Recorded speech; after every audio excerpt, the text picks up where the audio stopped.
Welcome back to another review, this time for The Beginning After the End. This one had 12 episodes and was airing in spring of 2025. We have the synopsis by my enemy list. The story follows the strongest king in history, Gray. Although he possesses unparalleled power, wealth and fame, there's no one who stands by his side, and he trusts no one. One day, Gray suddenly meets his death and is reincarnated as a powerless infant named Arthur in a world of magic. Surrounded by a loving family and companions, Arthur starts to experience joys in his new life that he never knew in his previous one. However, during a journey, his family is attacked by bandits. Thus begins his second life filled with love and adventure. Now, at the beginning, so how I came across this show was that people hyped this one up so much. They said this is the best isekai ever made. People regularly compared it to Mushoku Tensei and said The Beginning After the End is like so much better. They compared the main character Rudy from Mushoku Tensei to Gray here in The Beginning After the End, or Arthur in this case. And where like Arthur is such a better character than Rudy. And this is where I got a little bit excited. Because if you have an isekai and you compare to Mushoku Tensei, one of the best isekais made, I'm like, okay, you have my interest. I'm not even like, oh, Mushoku Tensei is the best thing ever. But it is a very solid isekai, better than most isekai out there. So if you compare to that, you probably have something good on on your table. Now the anime straight up is not good. It's pretty bad. The animation is really not that good. If you compare the anime Beginning After the End to Mushoku Tensei is like not even the same in the same realm as the anime for The Beginning After the End. It is insane how good Mushoku Tensei's adaptation is and how bad Beginning After the End is. The adaptation, at least. Now, even if we take the anime out, story-wise, I can see comparisons being made. It feels... You can see, like, story parts, and you could compare them to Mushoku Tensei. You have the beginning part, he's a child. Mushoku Tensei is a child. You can compare those parts. You have like a part with Sylphie in Beginning After the End, and then later with, I don't know her name, but with like I don't want to spoil anything, so the new home he had, or temporary home. And you could compare this with like the Aris arc with Mushoku Tensei, where Rudy is teaching Aris in the kingdom. Okay. So you can have like these comparison, I can see them. In my opinion, if you take the animation out, what the anime has portrayed in The Beginning After the End, and what they portrayed in Mushoku Tensei does all of these better, in my opinion. I could see the argument that Arthur is just a better MC. Okay, fine. I mean, it's a personal opinion. I do not dislike Rudy. If people hate him so much, I don't understand why. Sure, he's a creep, he's a pervert, but he didn't kill anyone. Arthur, on the other hand, he was a king in his past life, and he killed a lot of people. The anime started with him standing on a cliff and having his kingdom bombard a city of someone and killing dozens upon dozens of innocent people and probably some military folk. And it's like, oh, yeah, totally. I totally love this character, the mass murderer, and Rudy, didn't do anything illegal, anything bad. But yeah, totally hate him. Again, in my view, I have nothing against any of these two. I like Rudy's progression in Mushoku Tensei, and I don't have anything against Gray and then Arthur. Progression-wise, I mean, we are only 12 episodes in, so not gonna have any real comment on that. We probably need to give it some more time to get the full extent of his progression. He does get to experience stuff he did not get to experience in his past life because of reasons, and that is really nice to see. So that is why already I'm like, oh, okay, I don't see how you can say this is the best isekai ever. Now, there are a lot of parts that I do not like, story-wise, apart from the animation. Animation, awful. Adaptation is outside of the animation. The animation has like Bollywood style, which is like, the 3D stuff was pretty nice. And you do have some scenes that are pretty okay, bit nice, okay to nice. However, most of it is not really good.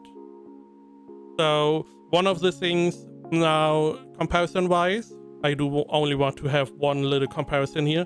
Now in Mushoku Tensei, Rudy, whenever he got into this new world, he was learning magic by, you know, just producing water. And he did this for a long time, months on months. He just produced water. So he later then learned how to, you know, form this water into like an attack.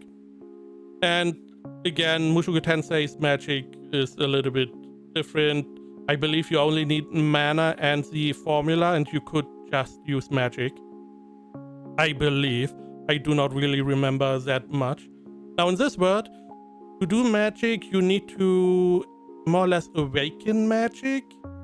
I do not remember exactly. I assume you just need to, you know, compress your magic to produce a magic core or mana core. And that then is your more or less center of how you produce magic then. Now he does this very, very early. It's like more or less at the beginning, he's reading some books. It's like, oh, this is a mana core, magic core. One of the two. And he's like, yeah, oh yeah, okay, I see. And bam, done. And this is always this part that I do not like in isekai, where your powers is just exploding. You were like, oh, I'm a child, a little baby babu, with nothing, and now I'm magic. Do not like this. Now, however, in this show, they have an explanation. Now, in his past life, he was a king. He was in like a strange world. It's like a night world, but there's modern technology, but no guns, I guess. I don't know. But what they did, they used something like keys. They used another energy to enhance their swordmanship. And this magic in this world is very similar. So he used his past life experience to get this magic core going. Okay. So he's not just strong because he has to be OP. There's an explanation. Okay, now I'm getting into it again. We get to enjoy a little bit of lore in the very beginning. Find out there are different kingdoms. There are elves. There are dwarves. There are humans. They're called everything is called differently. Apart from elves. Elves are elves, I believe. And we get to see a little bit of the world map, question mark, which is very uninspiring, if that is the world map. But we get some kind of map, and we get to go do stuff. So there, I mean, it would be going into a little bit spoiler, but our guy, because he has a magic core, he now could learn magic. So the parents are like, okay, we want to go get you into a school, but you are too young. We don't want to send you off into a city and you are out of our reach. Now our guy, our little baby, is like, child, hey, how about you just come with me to the city? And the parents are like, why didn't we not think of the obvious to come with you. I don't know why, but they didn't. Now this is where we get introduced to their old party. The comparison, you can see the old party is like a pretty strong party. They were part of this party similar to like the parents of Rudy and Mushoku Tensei. The parents are pretty strong. Supposedly, we don't really have any comparison at this point of the show. And they decide to go to the other city. And this is where the attack of the bandits happens. Now, everything apart from that, you know, we get into some deeper spoiler territory. Let's do some ratings first, and then I'm going to get into some of the parts I did not like. One of the parts I really do not like. Most of the characters are just good. In Mushoku Tensei, one of the big parts that most of the characters in Mushoku Tensei are flawed. They try to do good, some of them, some do not. Some are driven by greed or jealousy. But most of these characters, they have a flaw. It's not like, oh, in beginning after the end, the parents are good parents. The dad is doing his stuff, he's working, he's protecting stuff. The mom is working at home, doing stuff. They are good to their child. They're all just good. The party that is coming, they're all good people. They seemingly do not have any fault. Now in comparison, Mushoku Tensei, you have the mom, which I believe Zenith did something or tried. I believe she tried really hard to get pregnant to more or less get Paul alone, so he has to marry her. I believe, I'm not really sure. But Paul is inherently flawed. Paul, the father of Rudy and Mushoku Tensei, he is awful. As you know, he has some really bad flaws. How he was in his adventuring times was horrendous. How he is as a father, he's very, you know, he doesn't really have the experience to be a father. Does a lot of mistakes. The mistake with Lilia, he does a lot of mistakes. And this is the part, you know, you have a lot of characters in Mushoku Tensei that have those flaws. You have, like, Aris has a bunch of flaws. She's just, you know, she got brought up a little bit wrong. Rujat, one of the best characters, and probably one where people would say he's a good guy. He is responsible for some really fucked up shit for his race, you know. So you have a lot of these characters that have flaws that, you know, make him, they can grow, they can, you know, work on those flaws and then become better humans. Now, these are all important characters, so that is why they are flawed. Unimportant characters are not really shown that much then. Now, in this case, the parents, they're good people. The whole party seems good. Some of them have some, you know, personalities that are different, but I wouldn't call them flaws in my opinion. And it seems like most of the characters are like, they don't really have flaws. We do see elves, and elves in this world, they hate humans. I believe it is because the humans did something to the elves. There's always some reason why people hate each other. So I wouldn't call that a flaw. Because if there's a reason why you hate someone, I mean, that is not really a flaw. And I don't really see many flawed characters in the show at this point. The only flawed character really is our main character. Maybe some of the characters in the vicinity. Maybe 2 or 3. So this is one part it's a little bit missing here. However, 12 episodes, beginning of the show. People gave it a 5.9 on my anime list. Any list has it at 57%. I would say it is a 7 out of 10. It is a little bit above normal isekai schlop. It has some aspects that could be good. The adaptation is just really bad. Just really bad. This is just for the anime. I am interested in just reading the manhwa. The manhwa is very highly rated. I could go into the web novel, but I'm already not reading the web novels that I should be reading. Can't really put more on that. So, from what I saw, if that is really how the story progresses, at this point, if I read the manhwa and probably the fighting scenes are better, I would probably give it an 8 if it does not have more development. But I will have to check the manhwa for that. Now to get into a little bit,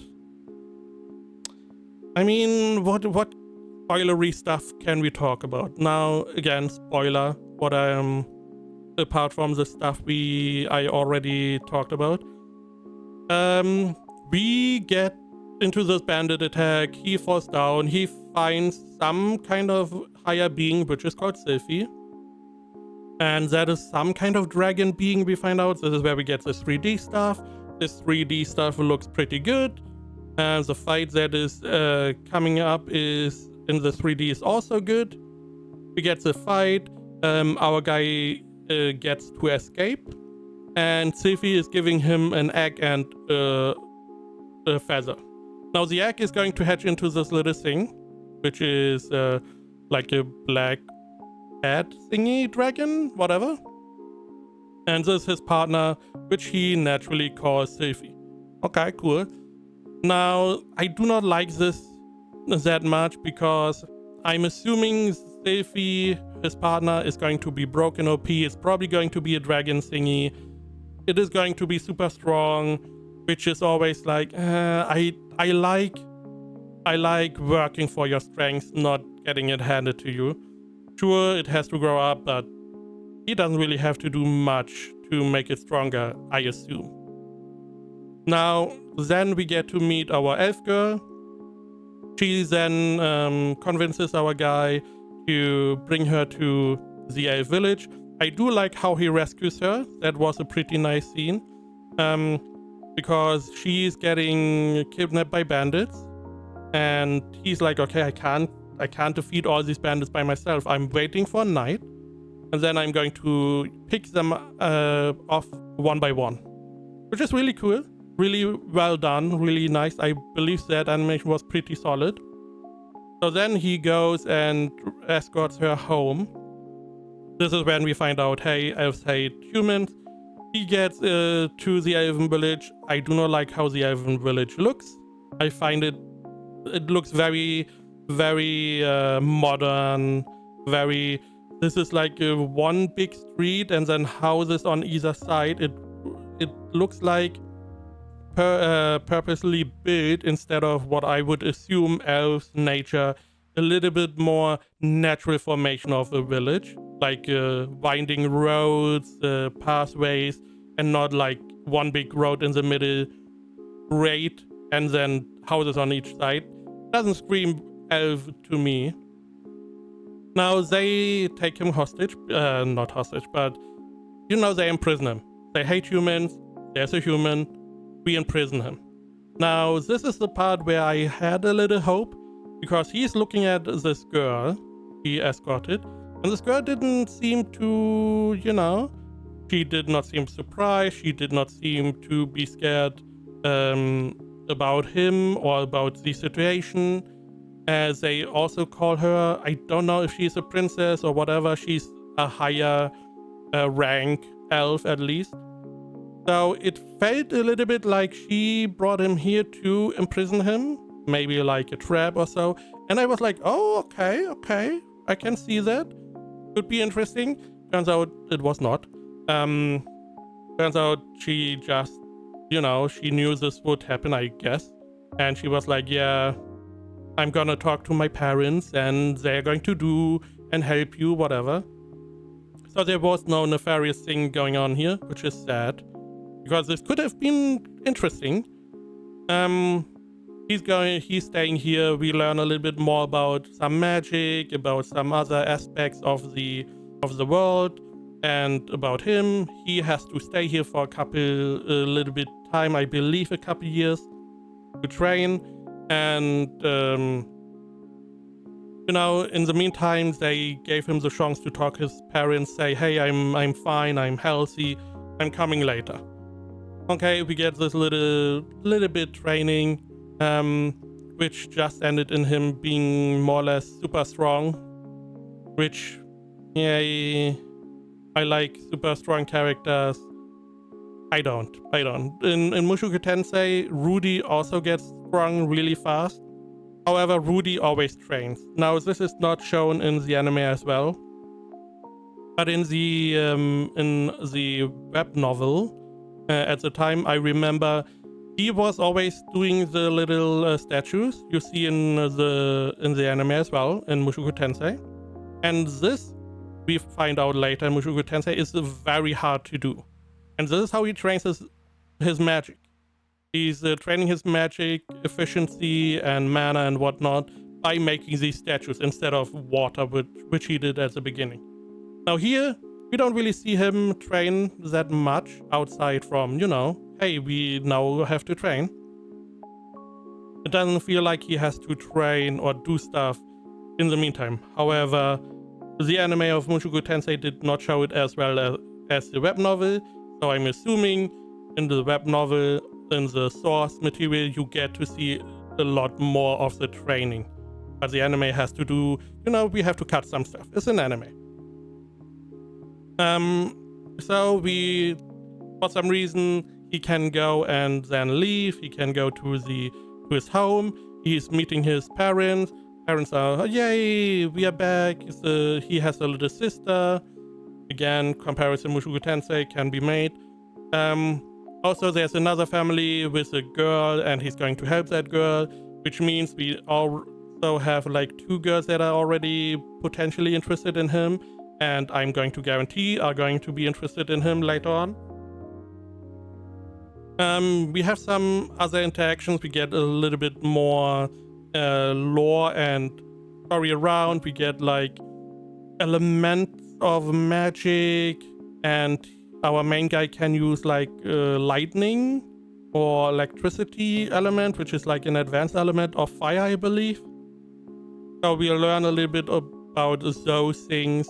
We learn about the magic core, mana core, whatever. Their color is, showing, I believe, how much mana you have, but more or less the color of your magic core more or less tells people, hey, how strong you are.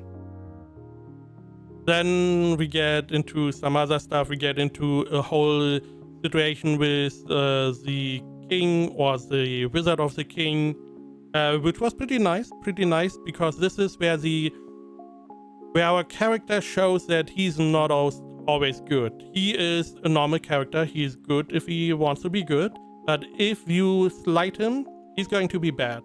He's going to, in quotation, he's going to show you that he has more angry side.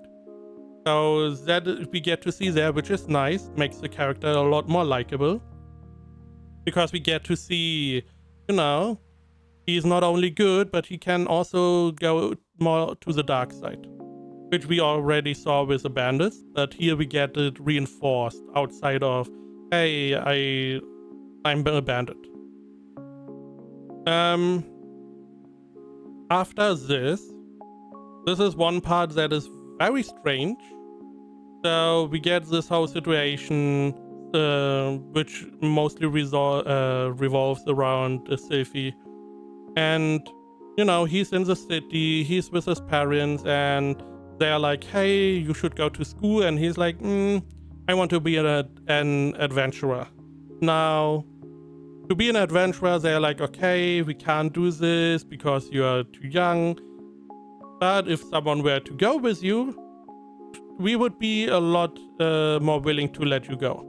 So this is where girl number 3 comes in, who's definitely going to like him as well. And they go and, journey together. Now, this is a part which is strange because he is 9 years old. And the parents are like, we went towards the city, we got attacked by bandits, you got lost for multiple years, we thought you were dead, you came back, we are really happy, and now you want to leave again. I feel like that parents would be like, yeah, no, you are not allowed to go. You have to stay here because we don't want to lose you again. But, you know, they get convinced to let him leave, and then he gets to leave. And that is mostly the end of the show. We get a little time jump, 2 years, and that was it. Again, I feel like the main character is totally fine. No problems there. The supporting characters, they don't really have flaws. They have like the typical personalities, like a tsundere, kudere, those types. But none of these characters are really flawed. We do see some character at the end, but all of them just feel like normal anime characters. There's the guy that just hates our guy because our guy is good, strong. We have a guy that is just neutral. It's like, That is why I don't feel like this is as good as people made it out to be. Now, the manhwa could have developed a lot more, shown a lot more, made it a lot more interesting. It could also be that the story gets a lot more interesting from now on. However, I feel like a lot of people lost interest in beginning after the end because this anime damaged its reputation pretty hard.